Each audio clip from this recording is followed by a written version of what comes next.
പകർപ്പ് അതിജീവിതയ്ക്ക് കൈമാറാൻ ഹൈക്കോടതി നിർദ്ദേശം നൽകി. അതിജീവിതയുടെ ഹർജിയിലാണ് കോടതി ഉത്തരവ്. റിപ്പോർട്ടിന്റെ പകർപ്പ് ലഭിക്കാൻ നടിക്ക് നിയമപരമായ അവകാശമുണ്ടെന്ന് കോടതി വ്യക്തമാക്കിയിട്ടുണ്ട്. എന്നാൽ തനിക്കും പകർപ്പ് നൽകണമെന്ന ദിലീപിന്റെ ആവശ്യം കോടതി അംഗീകരിച്ചില്ല.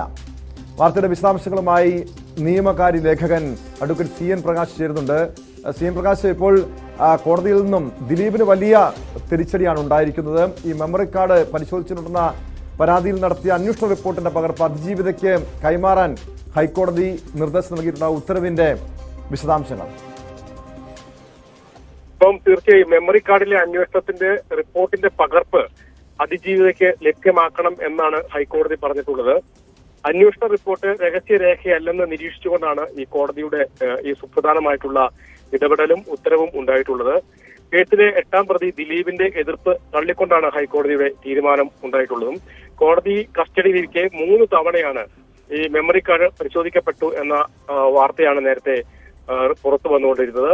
പല മാധ്യമങ്ങളും ഇതുമായി ബന്ധപ്പെട്ട റിപ്പോർട്ടുകൾ പുറത്തുവിടുന്ന സാഹചര്യം ഉണ്ടായി. അതുമായി ബന്ധപ്പെട്ടാണ് ഈ വിവാദം വളരെ സുപ്രധാനമായ ഘട്ടത്തിലേക്ക് മാറുന്നതും. അതിജീവിതം നൽകിയ അപ്പീൽ അംഗീകരിച്ചുകൊണ്ടാണ് ഹൈക്കോടതി സിംഗിൾ ബെഞ്ചിന്റെ ഉത്തരവ് ഉണ്ടായിട്ടുള്ളത്. മെമ്മറി കാർഡ് പരിശോധിച്ചതിലെ അന്വേഷണ റിപ്പോർട്ട് അതിജീവിതയ്ക്ക് ലഭ്യമാക്കണം എന്നതാണ് ഹൈക്കോടതിയുടെ നിർദ്ദേശം. അന്വേഷണ റിപ്പോർട്ട് രഹസ്യരേഖയായി കണക്കാക്കാനാകില്ലെന്നായിരുന്നു ജസ്റ്റിസ് K. ബാബു അധ്യക്ഷനായ സിംഗിൾ ബെഞ്ചിന്റെ പരാമർശം. ഹൈക്കോടതിയുടെ ഉത്തരവ് അനുസരിച്ച് അന്വേഷണ റിപ്പോർട്ട് പ്രസിദ്ധീകരിക്കുന്നതിലും വിലക്കില്ല എന്നും കോടതി നിരീക്ഷിച്ചിട്ടുണ്ട്. അന്വേഷണ റിപ്പോർട്ട് പുറത്തുവിടരുതെന്നായിരുന്നു കേസിലെ 8ാം പ്രതിയായിട്ടുള്ള ദിലീപിന്റെ അഭിഭാഷകൻ പ്രധാനമായും വാദം ഉന്നയിച്ചതും.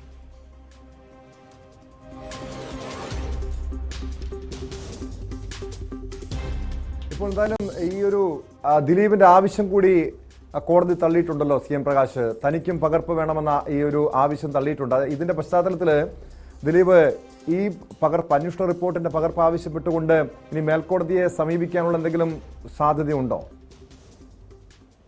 നമുക്കറിയാം, നടിയെ ആക്രമിച്ച കേസുമായി ബന്ധപ്പെട്ട വ്യവഹാരങ്ങൾ, അതുമായി ബന്ധപ്പെട്ട അപ്പീലുകൾ, വാദങ്ങൾ ഇത് തുടർച്ചയായി സുപ്രീം കോടതി വരെ, രാജ്യത്തെ പരമോന്നത നീതിപീഠമായ സുപ്രീം കോടതി വരെ പല ഘട്ടത്തിലും പോയിട്ടുണ്ട്. ഒന്ന്, അതിജീവിത പോയ സാഹചര്യം, ഒപ്പം തന്നെ ഈ 8ാം പ്രതി കൂടിയായിട്ടുള്ള നടൻ ദിലീപും പല ഘട്ടങ്ങളിലും പല ആവശ്യങ്ങളും ഉന്നയിച്ച് പരമോന്നത കോടതി വരെ സമീപിച്ചിട്ടുണ്ട്. അതുകൊണ്ട് ഇന്നത്തെ ഈ കോടതി സിംഗിൾ ബെഞ്ചിന്റെ ഈ ഉത്തരവിനെതിരായി സ്വാഭാവികമായും പോകാനുള്ള സാധ്യത, അപ്പീൽ പോകാനുള്ള സാധ്യത വളരെ കൂടുതലാണ്. അന്വേഷണ റിപ്പോർട്ട് പുറത്തുവിടുന്നതിനെ ദിലീപ് എതിർക്കുന്നത് എന്തിനാണ് എന്ന അതിജീവിയുടെ അഭിഭാഷകൻ ഈ മധ്യേ ചോദ്യം ഉന്നയിച്ചു. അതിന് ദിലീപിന്റെ ഭാഗത്തുനിന്ന് ദിലീപിന്റെ അഭിഭാഷകൻ മറുപടി നൽകിയില്ല. തുടർന്നാണ് ഹൈക്കോടതി സിംഗിൾ ബെഞ്ച് ഇതുമായി ബന്ധപ്പെട്ട തീരുമാനമെടുത്തത്. നമുക്കറിയാം, കൊച്ചിയിൽ നടിയെ ആക്രമിക്കപ്പെട്ട കേസിലെ സുപ്രധാന തെളിവാണ് ഈ മെമ്മറി കാർഡ്. വിചാരണ കോടതിയുടെയും മജിസ്ട്രേറ്റ് കോടതിയുടെയും കസ്റ്റഡിയിലിരിക്കെ മെമ്മറി കാർഡ് 3 തവണ പരിശോധിക്കപ്പെട്ടു എന്ന വിവരമാണ് പുറത്തു വന്നത്. കോടതി ചേരാത്ത സമയത്തും രാത്രിയിലുമാണ് മെമ്മറി കാർഡ് പരിശോധിക്കപ്പെട്ടത്. ഇതുമായി ബന്ധപ്പെട്ട് നിരവധി സാങ്കേതികമായ പരിശോധനകളെല്ലാം തന്നെ നടത്തിയിരുന്നു. ഈ മെമ്മറി കാർഡ് എങ്ങനെ പരിശോധിക്കപ്പെട്ടു എന്നടക്കമുള്ള കാര്യങ്ങളിൽ മെമ്മറി കാർഡിലെ ദൃശ്യങ്ങൾ പെൻഡ്രൈവിൽ പകർത്തി നൽകിയിരിക്കുകയായിരുന്നു നിയമവിരുദ്ധമായ പരിശോധന നടന്നത്. നിയമവിരുദ്ധമായി മെമ്മറി കാർഡ് പരിശോധിക്കപ്പെട്ടു എന്ന വാർത്ത പുറത്തു വന്ന ഉടൻ തന്നെ അത് സ്ഥിരീകരിക്കുന്ന തരത്തിലേക്ക് റീജിയണൽ ഫോറൻസിക് ലാബിന്റെ പരിശോധനയിലും അതിന്റെ ആ റിപ്പോർട്ടിന്റെ പരാമർശവും അത് തന്നെയായിരുന്നു. അത് സ്ഥിരീകരിക്കുന്ന തരത്തിലായിരുന്നു പുറത്തു വന്നത്. മെമ്മറി കാർഡ് പരിശോധിച്ചതിൽ അന്വേഷണം ആവശ്യപ്പെട്ട് അതിജീവിത ഹൈക്കോടതിയെ സമീപിക്കുകയായിരുന്നു. മെമ്മറി കാർഡ് പരിശോധിക്കപ്പെട്ടു എന്നത് വ്യക്തമാണ്. അതിനാൽ തന്നെ ആര് എപ്പോൾ എന്തിന് പരിശോധിച്ചു എന്ന കാര്യത്തിലാണ് വ്യക്തത വേണ്ടത് എന്നതായിരുന്നു പ്രധാനപ്പെട്ട ആവശ്യം. അതിന് കോടതി തലത്തിലുള്ള അന്വേഷണം നടത്തണമെന്നായിരുന്നു ഹൈക്കോടതിയുടെ ഉത്തരവ്. തുടർന്നാണ് എറണാകുളം പ്രിൻസിപ്പൽ സെഷൻസ് കോടതി അന്വേഷണം നടത്തിയതും ഈ റിപ്പോർട്ട് പുറത്തുവിടാനാവില്ലെന്നായിരുന്നു സെഷൻസ് കോടതിയുടെ വിധി. ഇതിനെതിരെയാണ് അതിജീവിത ഹൈക്കോടതിയെ സമീപിച്ചതും അന്വേഷണ റിപ്പോർട്ട് പുറത്തുവിടാൻ ഹൈക്കോടതി ഉത്തരവിടുകയും ചെയ്തത്.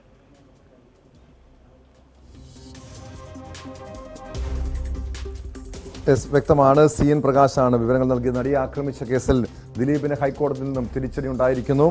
മെമ്മറി കാർഡ് പരിശോധിച്ചിട്ടുണ്ടെന്ന പരാതിയിൽ നടത്തിയ അന്വേഷണ റിപ്പോർട്ടിന്റെ പകർപ്പ് അതിജീവിതയ്ക്ക് കൈമാറാനാണ് ഹൈക്കോടതി നിർദ്ദേശം നൽകിയിരിക്കുന്നത്. സ്പോട്ട് ലൈവിന് പരിശോധിക്കുന്നത്